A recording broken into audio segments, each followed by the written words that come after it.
And so of the 25 moguls that you could build, do you have demand for all 25? So 13 of them are sold already. So Good. yeah, we'll sell all 25 in Good. probably the next 3 months. I'm TJ Tollakson, and you're watching my Ride of a Million Miles. Husband to 1, father to 3, small business owner, and just a man trying to survive a global pandemic. So what has been going on? Well, let's talk about training first. So in terms of training, well, put in 50 miles running last week. It's kind of what I average in regular training. Yeah, so 50 miles, most of that was done in the afternoon runs with Dimond Chief Operating Officer Eric Greenlee. The rest of it was done by myself, solo run out in nature.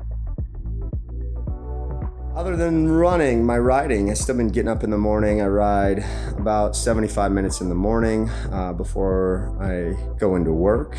Sunday, I was out for a ride. I rode 50 miles on my Dimond Mogul. It was really nice. It was windy again, so it was my first ride in some pretty heavy crosswinds this year. So it's great to kind of see how that handles, and it's cool. I feel fast. I get lots of looks when I'm on it. So other than that, the big news with this is I was able to sneak in my first swim in well over a month. And I have a friend who was out of town, and he has an endless pool in his backyard, outdoor pool.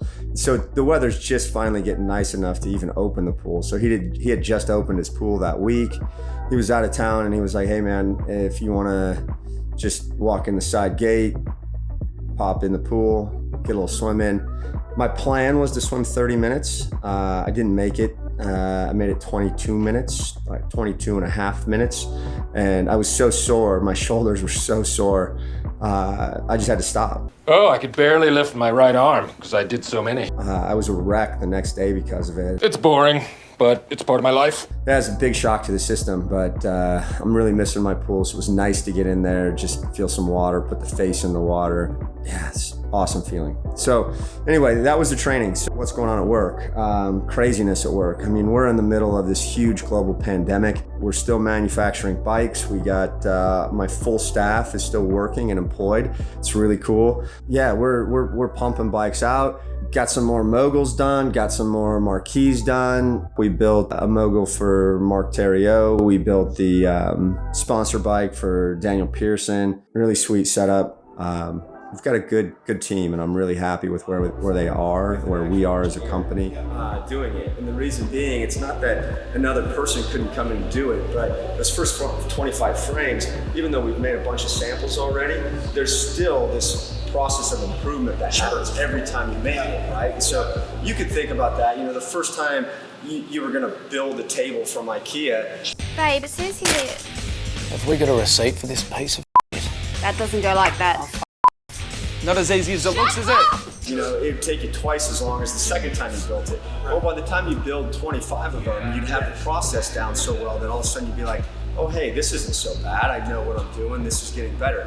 And so having an engineer do that work at first is super beneficial, just because Eric can then engineer the process and figure that out. And so that then creates a process that becomes really repeatable and makes it faster to do. But for those first 25, every time we do the process, he's re-engineering the process. It's getting a little bit faster, a little bit faster, a little bit faster. Having somebody who's producing it that's separate from somebody who's engineering it creates this disconnect. Whereas now, if I have somebody who engineers the process and builds the bikes, it makes it very doable. But I don't have a whole bunch of engineers, and I can't pay a whole bunch of engineers to come in here and produce all these bikes. And so that's why we're stuck at 25, because Eric's got a bunch of other jobs he's got to do as well. You're an important guy, Eric. He is an important guy. No question. And it's still a really good bike. I mean, I can guarantee you that there is no bike for $3,500 that is going to be anywhere near as fast as the bike that we'll buy for $3,500. The problem is for a lot of people, our $3,500 bike, which is our entry level, is another brand's top end bike. And so a lot of people will look at it and say, well, I could have a top end brand X, or I could have a low end Dimond. What do I want to do? You see the same thing. I'd say the same thing happens in cars, right? I mean, you look at it and say, well, I could drive the nicest Ford out there, or I could drive. Get a low-end BMW. Right, you know, and that's the position a lot of people are in, and what appeals to them. And I don't, you know, I'm not trying to be the biggest bike company in the world. I have a niche of customers I serve, and I'd like to serve more customers, but I'm really focused on the high end because that's where all the innovation and technology improvements come. So, you know, launching the Mogul frame is a big deal for us. And even that bike, you know, we did the final wind tunnel testing for that back in December the year before that. You know, so it was almost a full year even to get to that point, and then roll out how we're going to make and manufacture this bike on a larger scale. And so that's where we are now. It's 25 bikes for the year, and that's all we're going to be able to manufacture. Marquise, we've been making that for several years. It's a lot easier for us to produce. We have a better handle on how it works, and so there's more of those available. And so of the 25 moguls that you can build, do you have demand for all 25? So 13 of them are sold already. So Good. yeah, we'll sell all 25 in probably the next 3 months. Would you otherwise even make them if you didn't have the demand for them? Yeah, I would, just Yeah. because I would have demand for some of them. Some people would want it, but no, I think right now we're at the point where the demand far exceeds the supply right now. So my goal is the next year is to be able to increase that production capacity so I can have more of them out there. But also, you know, part of the bike technology, right, is to offer that trickle down technology. So what my Mogul is today, then I can pass some technology and I can have better innovation at a lower price moving forward. All right, so I have something special today because we got another Mogul coming out of the mine.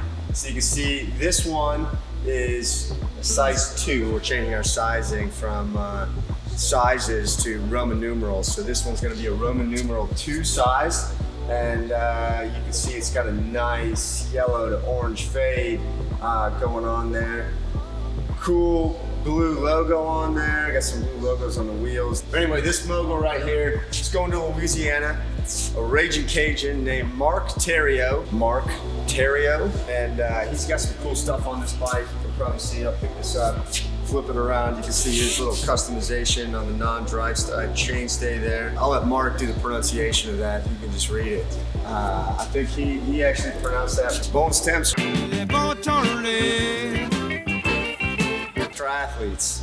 I guess it's his training group or his buddies that he rides with in Western Louisiana. Mark Terrio is getting this brand new bad boy. Dura-Ace group set, Di2, hydraulic brakes, Red Crown Monarch bar, physique saddle. Standard stuff here. We got the totes box on the bottom for storage here. Lunch box on the top for the food, nutrition. Fully set up, one sweet ride.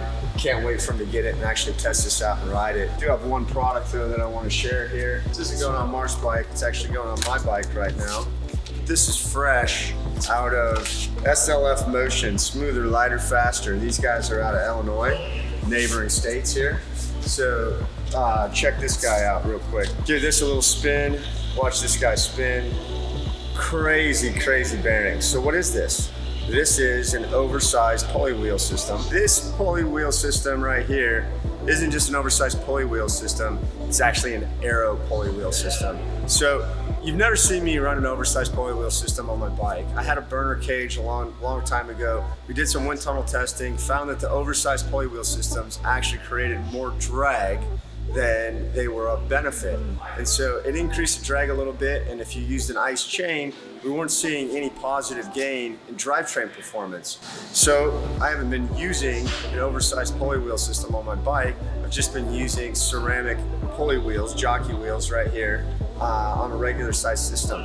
But now with this aero system, I think we're actually gonna see some increased aero benefits, and they did some wind tunnel testing at the Boardman High Performance Center in the UK. Found some small aero gains for this bad boy. It's going on my bike. Details matter, and this is one of the details that I'm excited to put on my bike. So hopefully I get this installed and ramp it up, watch that baby spin. I gotta just stop it right now. It's just gonna keep spinning. We'll run out of video. Today is Earth Day. That's really cool. Love Earth, love Mother Earth. Took the 3 kids outside, trouncing around in the forest. Kids thought it was cool. I feel fortunate that I'm lucky to get outside and ride and do that and still use social distancing, but love Earth, love Mother Earth. You now. But look at It's, those landings. They oh, are no. just bang on. They are, she's just so sure. Oh, come on, stand up. I'm crawling. Come on.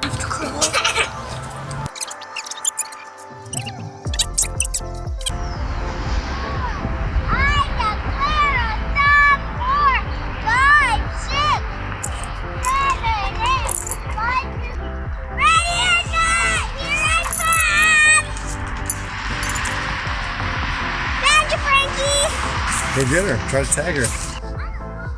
Frankie, try to run. Frankie, run to the stroller.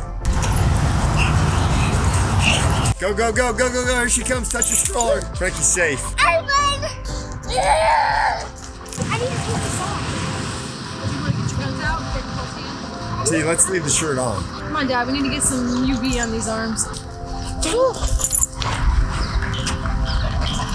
You got your tickets Tickets? What are tickets? to the gun show?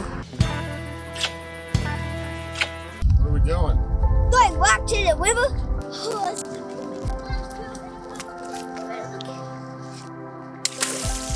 Oh, you dork. Oh, shit.